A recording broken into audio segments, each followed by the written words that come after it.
Chut, pas de bruit, il y a Thérèse qui dort. À moins que ce soit Théodora ou Tatiana.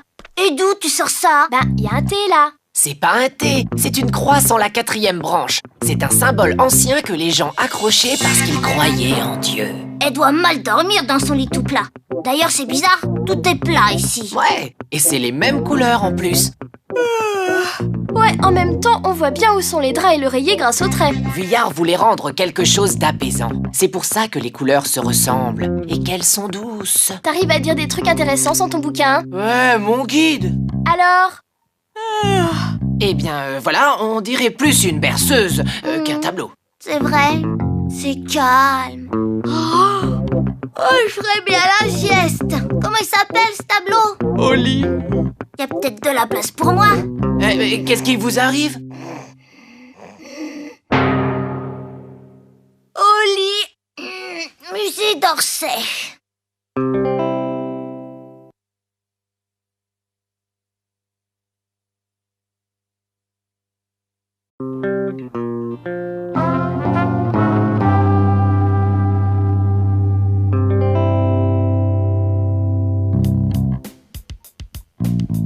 Oh, regardez! C'est comme dans les magasins de bricolage.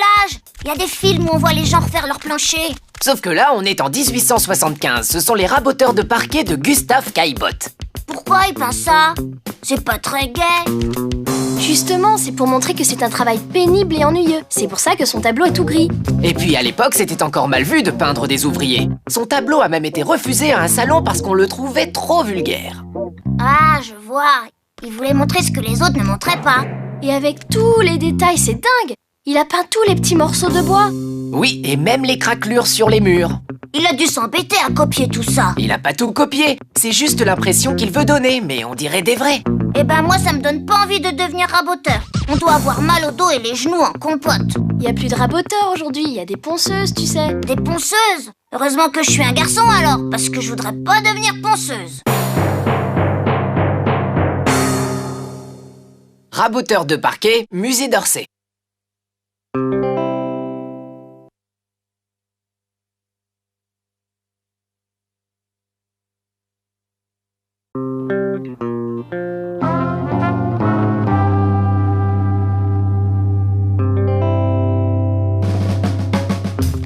Wow, super! Du cirque! Gros malin, c'est marqué là. Le cirque 1891 par Georges Seurat. Moi, j'ai pas besoin de lire tout le temps des trucs pour les savoir. J'adore les couleurs, c'est gai. On dirait comme du sable de couleur. Ouais, ils ont des tas de petits points sur la figure. C'est du pointillisme. Ça fait mal? Mais non, c'est sa manière de peindre. Fastoche. Tu rigoles? Il faut faire des couleurs juste avec des petits points qu'il pose l'un à côté de l'autre et sans les mélanger. Directement sur la toile. Ils sont débordés. Quelle patience! Il y en a des milliers. De près, c'est que des petits points, mais de loin, on voit tout. Oh! Et la coupe de cheveux de la danseuse. Bonjour le look. Ils ont tous la même coupe. Mais c'est marrant, on dirait que ça les rend légers. Légers! Comme s'ils allaient s'envoler. C'est normal pour des acrobates. Sauf qu'ils ont pas de filet. C'est pas la peine. Ils tombent vers le haut.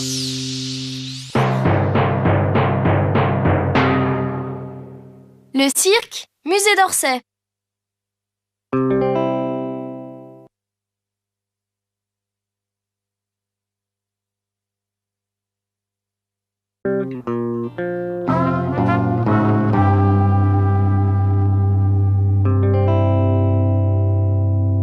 Le pur cheval blanc! Quel observateur!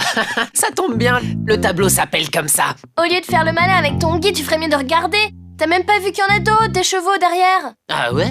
Eh, mais ils sont tout nus sur leurs chevaux. C'est des Indiens? Non, des Polynésiens, à Tahiti. Les chevaux, ça a pas l'air de les gêner que les Polynésiens y soient tout nus. Polynésiens, les habitants de la Polynésie. C'est là que Gauguin a peint ce tableau. Moi, quand j'ai fait du poney, j'avais un peu la trouille. Et eux, ils ont l'air vachement calmes. Les chevaux ou les Polynésiens? Les deux! C'est pour montrer l'harmonie entre les hommes et les animaux. Là-bas en Polynésie, les gens vivent avec la nature. Mais la Polynésie, c'est drôlement loin. C'est sûrement le décalage horaire qui lui a fait peindre ces couleurs super bizarres. C'est pas bizarre. Gauguin avait choisi de ne pas forcément peindre la réalité. C'est tout. Ouais, désolé. Un cheval rouge, une branche bleue et l'écume orange, ça n'existe pas. Et comment t'expliques que tu parles de quelque chose qui n'existe pas? Le cheval blanc, musée d'Orsay.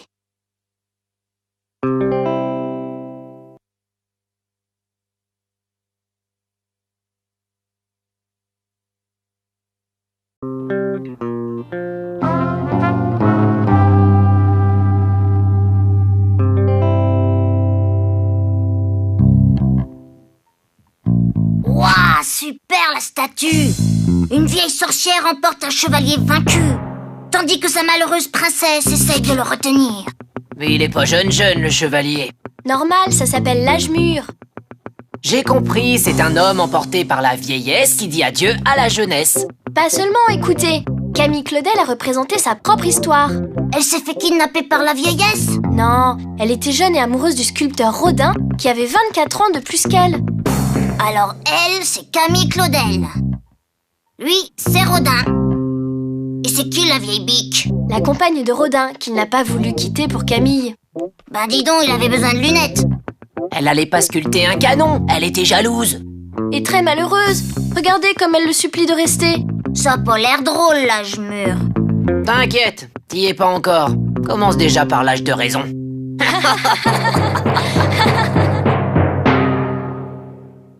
L'âge mûr, musée d'Orsay.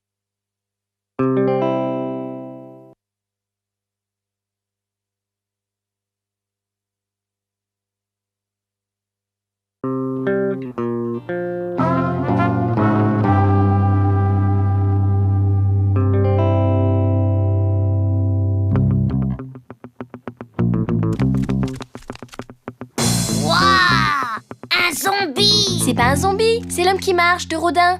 Il a ni bras ni tête. Rodin, il a pas eu le temps de le finir. En fait, c'est une ébauche pour la statue d'un saint. Une ébauche.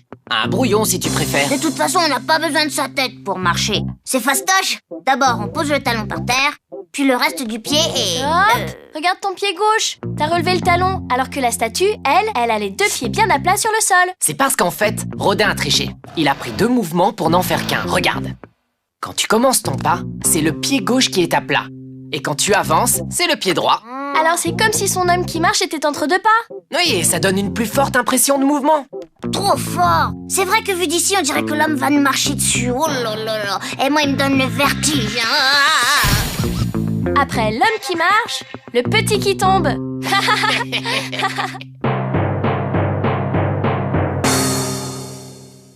L'homme qui marche, musée d'Orsay.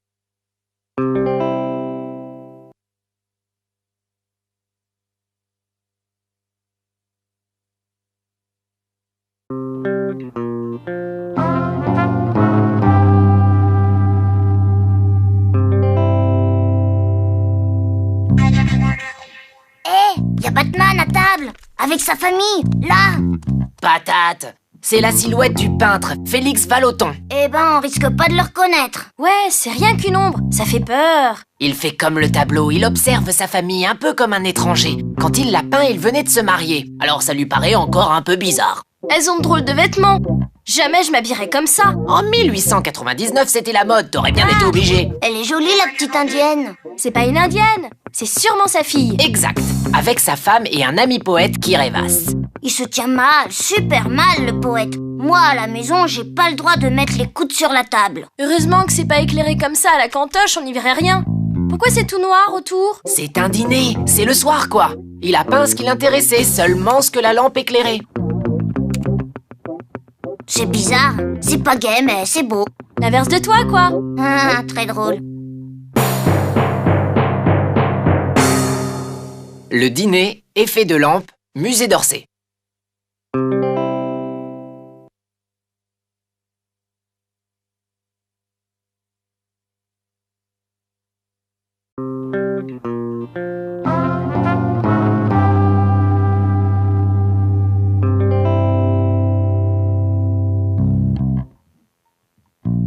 Tiens, il a peint aussi des cow-boys, Cézanne. Pourquoi tu dis ça? Ben, ils ont des chapeaux et puis ils boivent dans un saloon. N'importe quoi, c'est un café. Non, le tableau s'appelle les joueurs de cartes, c'est tout. Oui, mais Paul Cézanne peignait surtout les gens de sa région à Aix-en-Provence. T'as vu? Ils sont bizarres, les gens de sa région. C'est vrai, leurs bras sont trop longs. Ils ont des corps comme des saucisses. Et regarde les jambes. Même le café, il est bizarre. La chaise est plus grande que la table. C'est parce que Cézanne, il se moque de la perspective. En plus, on voit même pas ce qu'il y a derrière. C'est fait exprès. Cézanne peint par touche de couleur sans faire les détails. Lui, on dirait mon tonton quand il joue à la belote. Il n'entend plus rien. Il paraît que Cézanne a peint 5 essais différents de ce tableau. Ben, il est drôlement fort. Moi-même, avec 10 dessins, j'ai toujours 0.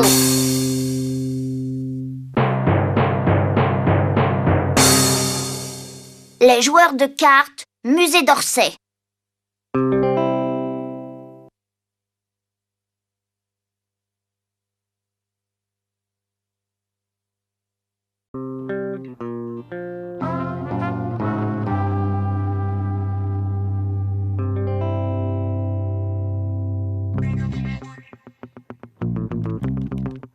C'est quoi?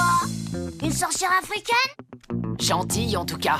Elle joue de la musique pour les fleurs.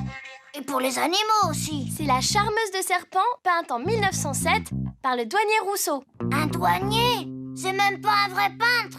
Si, mais il n'a commencé à faire des tableaux qu'une fois à la retraite. Et pour faire des jungles pareils, il était douanier en Afrique ou en Amazonie? Non, il allait au jardin des plantes et après il peignait. C'est pour ça qu'il s'imaginait qu'au paradis, c'était comme dans la jungle. Tout le monde croyait ça à cette époque. Ils étaient bien naïfs, les gens. Oui, d'ailleurs, le douanier Rousseau faisait de la peinture naïve. Il n'avait jamais appris à peindre et ne voulait pas obéir aux règles classiques.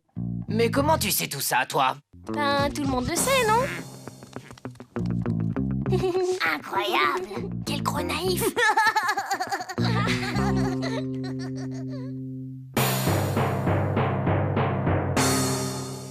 La charmeuse de serpent, Musée d'Orsay.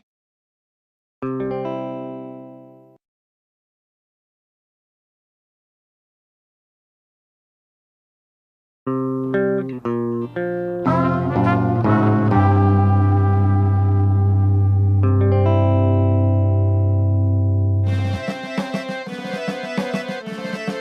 là là, il y en a du monde.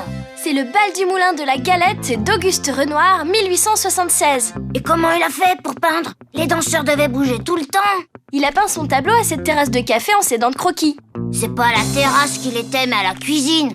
Regardez, le tableau est plein de gras. Ce sont des taches de lumière, gros malin. N'empêche, t'es pas le seul à te tromper. Certains critiques de l'époque ont même parlé de taches de graisse.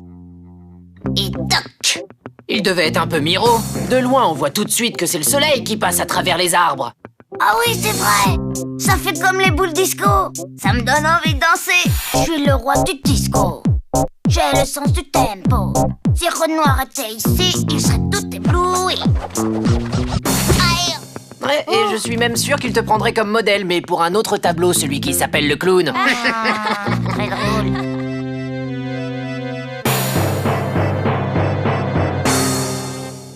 Le bal du Moulin de la Galette, Musée d'Orsay.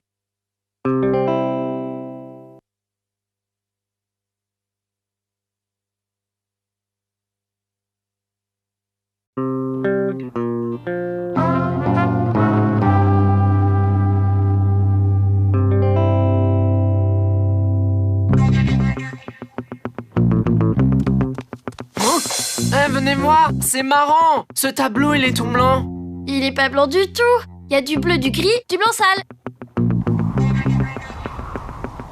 Le blanc, c'est pas une couleur d'abord. Ah oui, gros malin. Et c'est quoi alors? C'est toutes les couleurs mélangées. Chut, taisez-vous, vous allez faire peur à l'oiseau. Il va s'envoler. Oh, je l'avais même pas vu. C'est marrant. Plus je me rapproche et moins je le vois. Tchoum. C'est peut-être ce qu'on appelle l'impressionnisme. C'est impressionnant. C'est une pie. C'est écrit la pie de Claude Bonnet. C'est bizarre de faire un tableau juste avec une pie et de la neige. Surtout qu'elle a rien à voler, la pauvre pie. Y a rien dans ce champ. Mais si, toute cette neige qui brille, elle doit croire que c'est des diamants. Oh, ce que vous êtes matériel. C'est pour ça qu'il a fait ce tableau, Monet. C'est pour montrer ses impressions devant la neige. Ah bon? C'est pas pour nous impressionner. L'API, musée d'Orsay.